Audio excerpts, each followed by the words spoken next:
So this video is to show you how to do the chi-square test of association or chi-square test of independence. They're the same thing.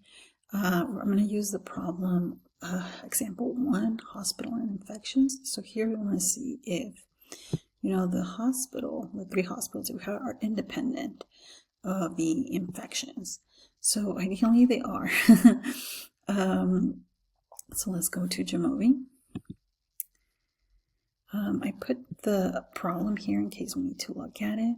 Let me show you the data here. It's actually going to be at the end.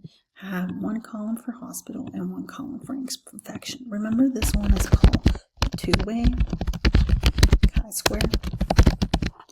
And the 2 is telling us that we have 2 variables. So in this case, you can think about it as also we have 2 columns, and remember both of them they have to be nominal. They could be ordinal as well, they just cannot be continuous.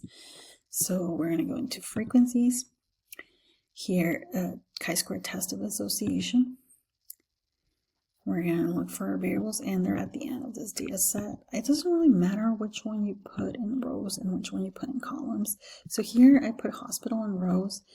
So here, hospital, and infection types in the columns, because that's how the table was in the problem when I set it up. Over here we have the actual results of the test. But let's say that I did it backwards. I put infection type and hospital. The table looks different. The total number is going to be the same, and the result of the test stays the same. It's just easier for us to not flip those.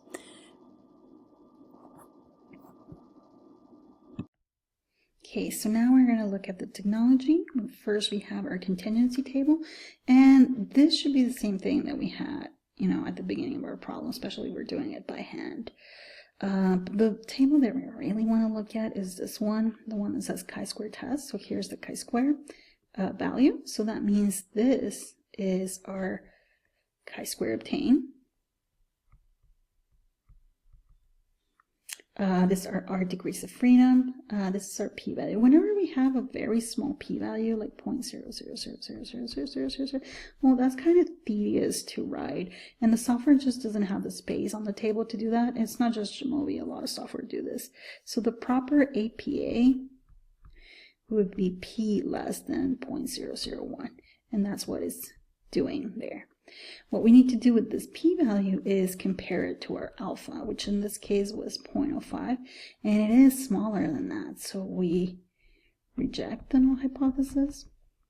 That means we have statistical significance. The other thing you need to look here in the table is just the sample size that coincides with that one, and that's what we're going to put over here. But I'll get to that one in a second. So now to write our conclusion, we're going to put the name of the test. So to chi-square test of association, this is what Jamovi calls it. I kind of tend to call it more a test of independence. Two-way chi-square, that's another name. All of them are correct. Here you need to give people the significance level so they can easily compare it to your p-value. Next, you need to say, this one is mostly for me, to be honest. We reject the null hypothesis, which is what we concluded here, and it's also what we concluded when we did it with the critical value from the table.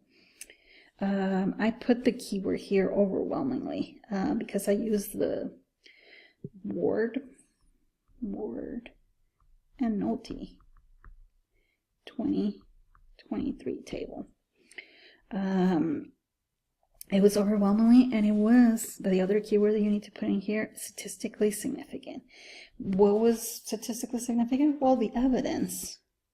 Remember, what we're trying to see here is whether these 2 variables, the type of infection and the type of hospital, if there's a relationship between them. So the type of hospital is actually not independent. What does that mean? So one of these hospitals has a problem with infections, and we could eyeball this if we wanted to. You can see C has very high levels of infection all across the types of infection. So don't go to hospital C. So now we need the little APA notation. We have the symbol, chi-square. We're going to have our degrees of freedom here.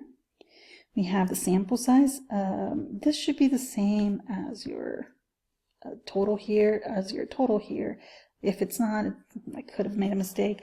But make sure when you are writing it that you don't make a mistake. This is our chi-squared obtain. If you're doing it by hand, if not, it's this value here. And then finally, remember your p-value needs to be in italics. And here you just need this. You just need the little less than symbol. And it's going to be 0.001. There you go.